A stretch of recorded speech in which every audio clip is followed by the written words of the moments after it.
Hello and welcome to Pax and Recreation, and today we continue the Ravnica saga, going into the depths with the Golgari Swarm. So Golgari, as you can tell by the colors of the box, is green and black. And what does this entail? We will check it out. This is from the Return to Ravnica set, and just as a reminder, half of these are Return to Ravnica, the other half is Gate Crash, because wizards, when they do cool stuff, they can only do 5 at a time. Otherwise, it's just too much stuff being sold at the same time, and I don't believe people are going to buy it. So, yeah. And this was back in the day where sets were in groups of 3, always. So you will have Return to Ravnica, then Gate Crash, and then Dragon's Maze, and that will be like the trilogy of Ravnica, of the Return to Ravnica block. So Golgari, what are the Golgari? Golgari are, you know how everyone kind of feels a function in Ravnica, and so far we cover Azorius, which is the law and arbiters and all that. And everything has a good and a bad side, right? So if in case you're new to this, check the other videos. But Boros is the military and enforcing the law, and Dimir are like black ops, and just because they have the good thing that they do, they also have the bad thing, like too much bureaucracy, and a system that gets corrupted by itself. They follow things to an extreme, so sometimes they kill people without proper trial and all that, and since they are so secretive and literally no one knew they existed because of the guild pack, they could do whatever they wanted, so they easily got corrupted by themselves. And Golgaris are agricultural, so technically the main reason for the Golgari was to provide with food to the rest of Ravnica, which it kind of makes sense. But the problem is that Ravnica, as you will see with some other guilds that have green, like the Simic or Selesnya, Ravnica doesn't have that much green, and all the green related, not green in terms of color, but like green in terms of wilds and stuff, because it's a city. So you will see that with all the green guilds. So Simics, outsiders that do stuff, Gruul, outsiders that come to break stuff, and Selesnya, outsiders that want to preserve stuff, more like a religion. And then Golgari are like, we are trying to feed Ravnica, and they do it with rot farms. So rot farms is basically putrid stuff underneath the city, and they do provide food with that, but yeah. And they are pretty much immortal to a degree, because, I mean, what can you get with green and black, right? It's an eternal cycle of, yes, life is beautiful and things have to grow, but at the same time, death is not the end, and ambition, and, always, because you are dead doesn't mean that you finish. So you have a bunch of leeches as in the swarm, and as the rulers of the swarm.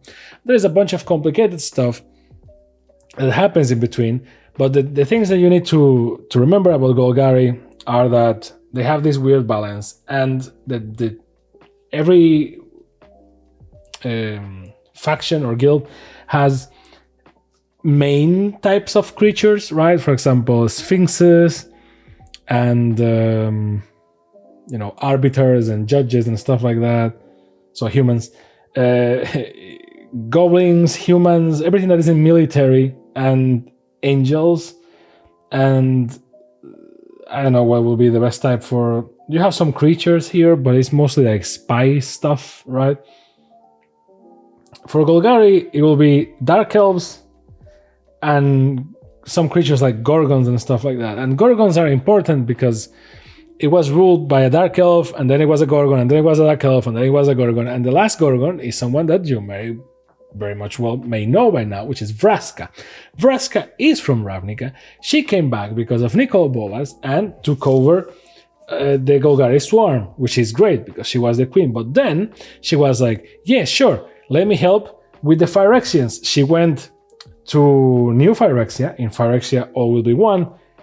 She lost because of Luca, mostly. He's an idiot. And Jace, because, I mean, the greatest mind ever, and no one did a proper plan here.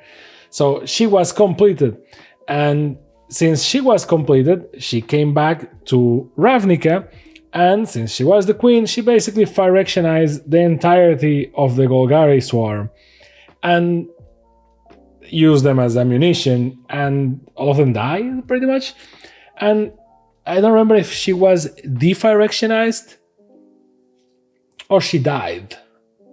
I guess we will find out. Because Nissa and Ajani were de-Phyrexionized.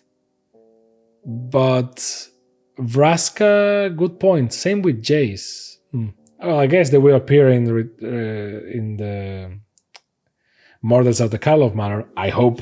But long story short, because of that, they are dead, all of them, technically. So together with Dimir that kind of disappeared, or that's what they want you to think, the Golgari also disappeared, but they actually got killed. Now the thing, and this is the beautiful thing about Magic, when they actually want to do their own lore, and they actually want to do cool stuff, which is not often recently, is that they are dead, but that's the beauty. Are they really dead? Because they are Golgari, they play with the death, right? So another thing that is like, did they disappear? Are they all dead? We don't know. Let's see what the future has for us, right? And this is the letter from the Golgari Swarm, which, to be honest, I think is the one that makes less sense, although I don't know how will the Golgari write, so I guess this is appropriate, I guess.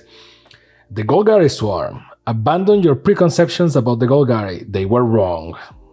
Okay. We are not, as others believe, the sewer moss that clings to the undercity corridors. We are not the digestive gurglings in the sludge of Ravnica's stone-lined gut. We are not fungus-draped beetle swarms feeding off heaps of rot. We are far more. We are the swarm. And we draw power from those places where others dare not look. Okay. Interesting. You have come to us because you seek to understand life and death. In time, you will learn why they form a circle. And you will come to wield that knowledge as a weapon without equal. We are the Golgari. We harvest that font. We harvest the carcasses of our allies and wear them in the defeat of our enemies. We live by the law that survives. Jesus. We live by the law that what survives will ascend. Welcome to the swarm. Jarad Vodsavo, Guildmaster of the Golgari. So this is when Jarad is the Guildmaster. So he's the third one, if I recall correctly, because the first one was this leech that he was immortal, and then he was defeated by the Gorgon sisters, and then one of the Gorgon sisters was killed. I don't remember by whom. I think it was by an elf. Was it by Jared? Or Jared is the brother? I think Jared is the brother. Well, but that's the thing. It's the third one, and then after this one is Vraska, right? So, not bad. So this is the layer of presentation, and then the objectives. The Golgari Swarm. With each achievement you complete, the power of the Golgari spreads, continuing the inevitable cycle of life and death. Mark the checkboxes below and witness our unstoppable growth. Have fun. When you scavenge, say, rejoin the swarm. Activate a scavenge ability targeting another creature with scavenge. Exile 4 or more cards from graveyards in a single game. Sacrifice a creature or put a creature card into your graveyard from your hand or your library. Win a match against an opponent from a different guild. High-five a fellow Golgari member. Attend a guild meeting with other Golgari members. End the game by dealing damage with a multicolor creature or spell. Cast or destroy a legendary creature. Deal damage to an opponent with a key rune of any guild. And activate 2 abilities of a guild mage of any guild in the same turn. And on the other side, continue the battle for your guild. Friday Night Magic. A sticker from the Golgari, not bad. And as we're used by now, a D20 with the Golgari colors and kind of a defect here, or a feature, and the icon of Return to Ravnica. So there is that. Now, the boosters and the Golgari pack. Now, for the boosters, with all their different beautiful art, that I believe that they do pretty much do like this on purpose. So you get the 5 ones from the 5 guilds that are featured in Return to Ravnica. And there is that. The box goes here. And let's see the pack from the 29th and 30th of December 2012. More than 10 years ago. Corpsejack Menace.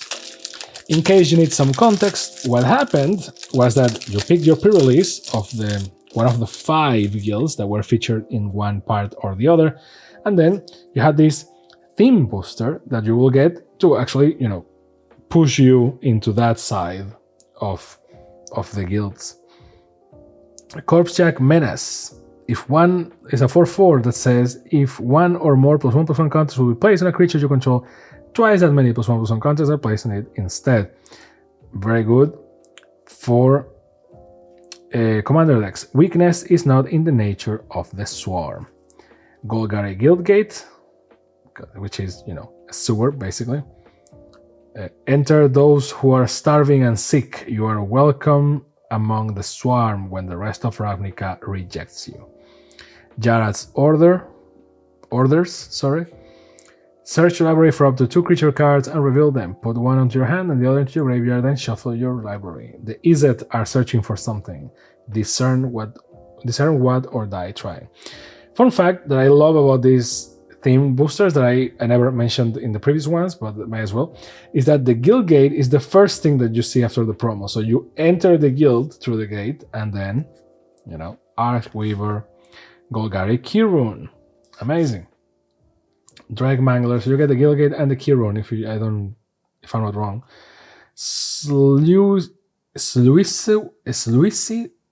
Sluisiway? Scorpion? Catacomb Slug. Chorus of Might. Launch Party. Koros the Monitor. Trestle Troll. Drudge Beetle. Mind Rot, amazing art. Gatekeeper Vine and Dagger Drum Imp. So this is the Golgari thematic booster or theme booster. Now Return to Ravnica. Let's start with Niv Mizzet. Can I ninja it? Oh. Go ninja, go ninja, go. Go ninja, go ninja, go.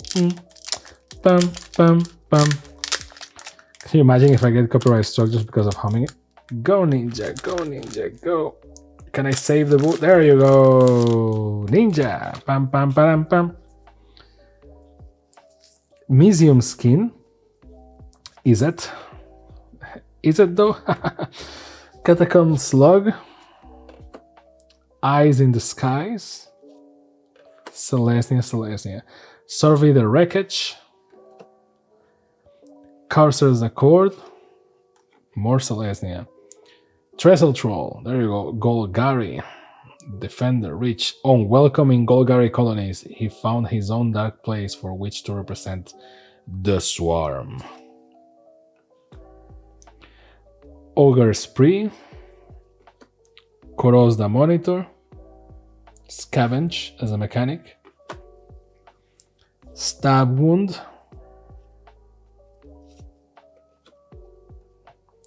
Splatter Thought, or Thug, sorry. Sphere of Safety. Liev Sky Knight. Hover Barrier. And the rare one is Volatile Rig. It's an artifact creature. 4/4/4/4 is a construct and says trample. Volatile Rig attacks each turn if able. Whenever volatile rig is dealt damage, flip a coin. If you lose the flip, sacrifice it. When volatile rig dies, flip a coin. If you lose the flip, it deals 4 damage to each creature and each player. I get it, that is volatile and that's the whole joke, but a 4 4 with trample maybe 10 years ago was kind of the balance mechanism, but it will need to be a lot cheaper for this to be worth it, because if it's dealt damage, you can lose it just by defending or by attacking with it, and then if it dies, you flip a coin and everyone loses everyone takes 4 damage, the creatures and players. So I don't know, it's kind of okay. The impulsive and reckless inventor mages of the Izzet League create magics that power Ravnica's infrastructure and sometimes lay waste to city blocks. Choose your guild. And an ad card for IDW Comics when Magic had comics. Remember that? Do you remember a forest? Next booster.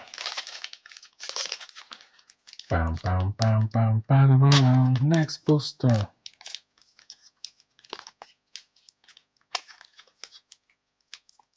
Yeah, trying my best.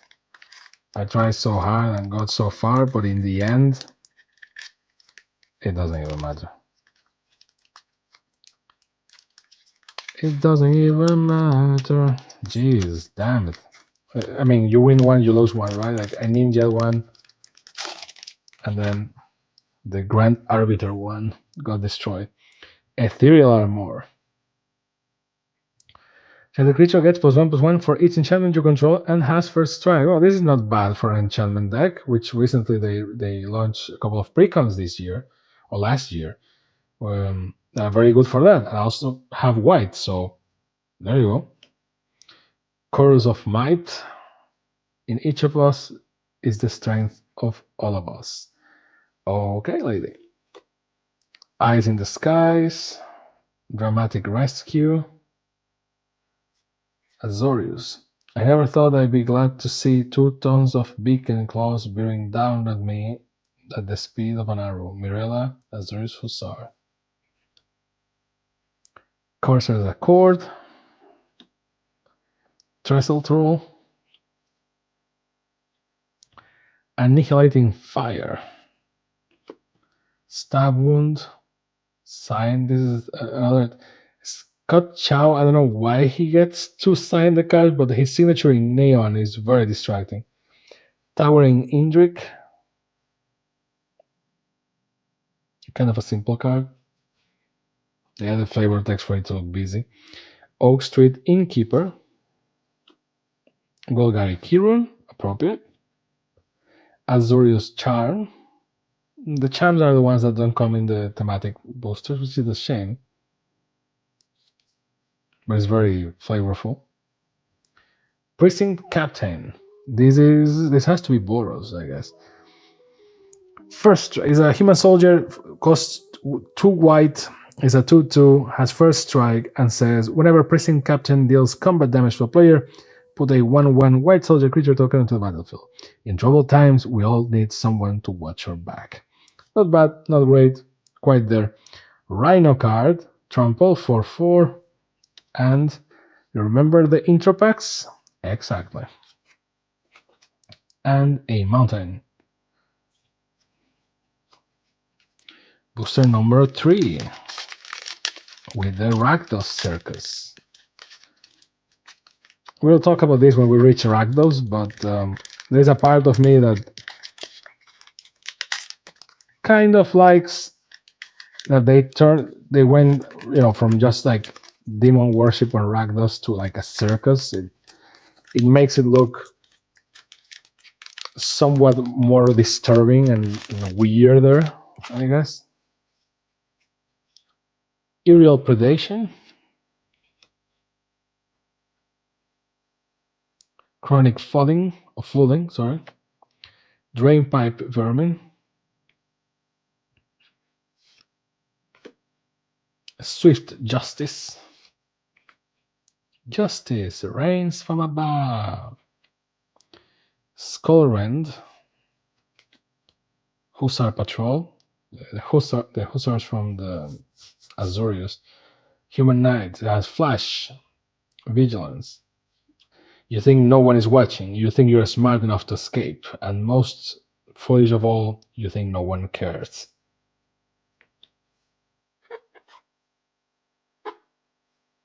Splatterthog,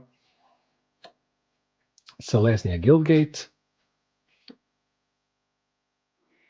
Grim Rustabout, Skeleton Warrior, not bad. Bluster Squall, Pyro Convergence, Golgari Charm. There you go, we're missing the charm, and here we have it. Let the rest of Ravnica sneer. One way or another, they will end up in the Undercity. Choose one. All creatures get -1/-1 at the end of turn, or destroy target enchantment to, or regenerate each creature you control. Oh, that's not bad. And the rare card is Abrupt Decay. So it can be countered by spells or abilities, destroy target non-land permanent with converted mana cost 3 or less. And it's a super Golgari card. So this was a Golgari booster, not bad. Niv Mizzet, the Dragon Guild Master of the Izzet League, has returned from his self-imposed exile, and he has a plan. Armed with new knowledge of Ravnica's very nature, the Firemind has set his guild on a new project. And then your Friday night destination with Jace, because everyone loves Jace, and a swamp, likely a Golgari one. Next, return to Ravnica.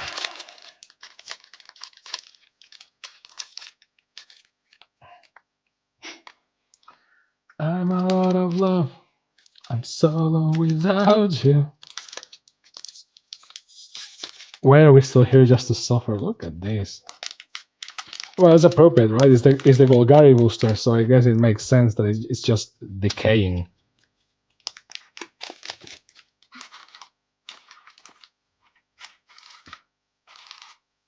God damn it. Plus, the ones that are in the boosters are the guild masters, if I recall correctly. So, yeah, that's Jared. If I recall correctly. Dispel, Horncolor's Chant, Pursuit of Flight, Trained Caracal, Couple Brute, Vanilla Creature, remember this? Vassal Soul, Azorius Spirit. For the Azorius, the opportunity to serve the law is too great an honor for death to interrupt. Okay. Sundering Road, Celestia. So basically the difference between Celestia and Golgari is the presence of sunlight, pretty much. Yes, I know that there are more differences. We will cover Celestia near the end. Dead Revealer, or Dead Reveler, Stealer of Secrets. Is a charm? Choose one. So much stuff that they even added flavor text was like, F it. Choose one. Counter target non-creature spell unless it controller pays 2, or is a child used to damage to target creature, or draw 2 cards and discard 2 cards. I find it funny that charms let you pick stuff, but they let you pick between 3 things, which I guess that the logic thing will be to pick between 2, but whatever. Azorius Justiciar. Your potential to commit a crime warrants further investigation. Yep. So it's like Minority Report. They get you before you commit the crimes. Is it Staticaster? And the rare one is Conjured Currency. For 5 and 1 blue. At the beginning of your upkeep, you may exchange control of Conjured Currency and target permanent you neither own nor control. A bargain in Keyhole Downs is always too good to be true. This is interesting. In a Commander game, this has to be fun. The problem, though, is that it is too expensive, to be honest. Because if I'm reading this card correctly, you play it, it doesn't do nothing. The problem is that, again, it's too expensive, right? I think that's why, because it costs you 6, it does nothing the first turn. You have to wait until the next turn for your upkeep. Then you exchange control of it for another permanent that you don't own nor control. So if you're playing Commander, you can just get something, switch it, you can use it, or if an enchantment or something gives you benefits, and then the next turn, that player is going to be like, I will take that back, thank you very much, likely. Or they're going to steal something from other player. If you're playing 1v1, which is the original, reason why this was designed, it creates a very mechanical, flavorful interaction because you're paying with fake money, and then the next turn, they're like, no, sorry, it was fake money, and then give me back my stuff, and you keep going back and forth, which is funny. But again, too expensive for that. But it can be very fun in Commander. Bird and the Magic app that no longer exists. And an island, an Azurius island. And last but not least, the Selesnya booster.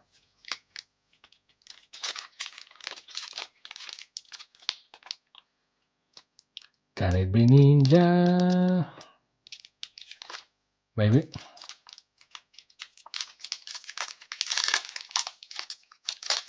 Yep, I managed. There you go. Bam, bam, bam. Who is the Ninja Master here? And now well, not me apparently, because I can't. There you go. Perfection. Armory Guard. Aerial Predation, again. Cobble Brute, again. Literally, again. Dramatic Rescue, again. Isperia Skywatch. Rubbleback Rhino. Azorius Arrester. You have the right to remain silent, mostly because I tire of your excuses. Explosive Impact. Mind Rot, amazing art. Racecourse Fury. Heroes Reunion.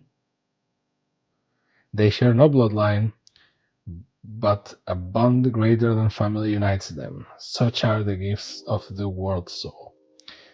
It's a shame that it's such a shitty card because it costs you 1 green and 1 white so that someone gains 7 life, and gaining life is the word effect in Magic, as we all know.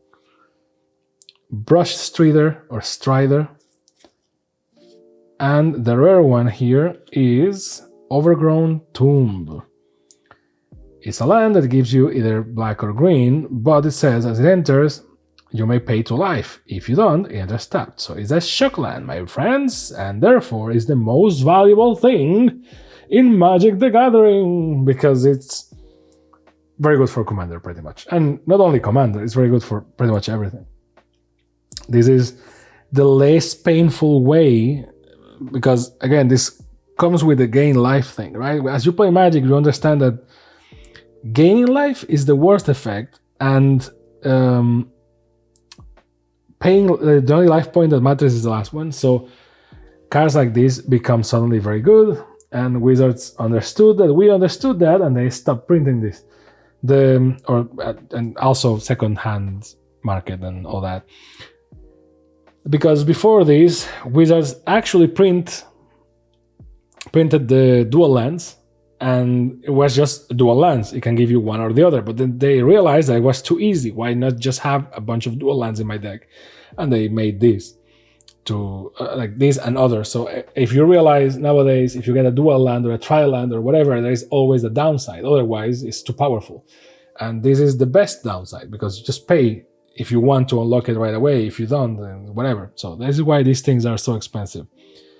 Magic the Gathering Duels of the Planeswalker 2013 expansion. 5 new 2-color decks. Where is there a comma? 5 new, comma, 2-color decks inspired by the Return to Ravnica guilds, plus additional campaign labels, extra challenges, achievements, and more. Available on iPad. Crazy! PlayStation Network, PC, Steam, and Xbox Live Arcade.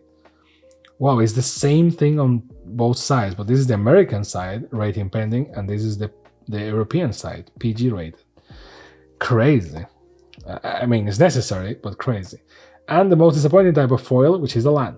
So you get 2 lands in here, a forest and a plains, which is very appropriate because it was the Selesnya booster. There you go, you can make this up. I live to entertain you. So that was the Golgari pre-release.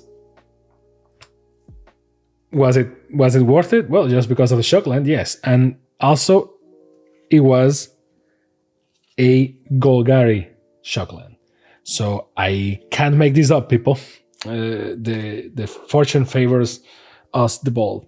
Now, what do you think about the Golgari? Do you think that their purpose as farmers or agricultural people is still relevant because they feed whatever to people? And do you like the lore? Do you think they are actually dead because of what happened after the Phyrexian invasion? Yes, there was a Phyrexian invasion. The problem is that wizards make it last 5 minutes, so no one remembers. But there was one. I don't know. Let me know in the comments. Do you like playing Golgari? Do you hate playing Golgari? Do you like playing against Golgari? I don't know.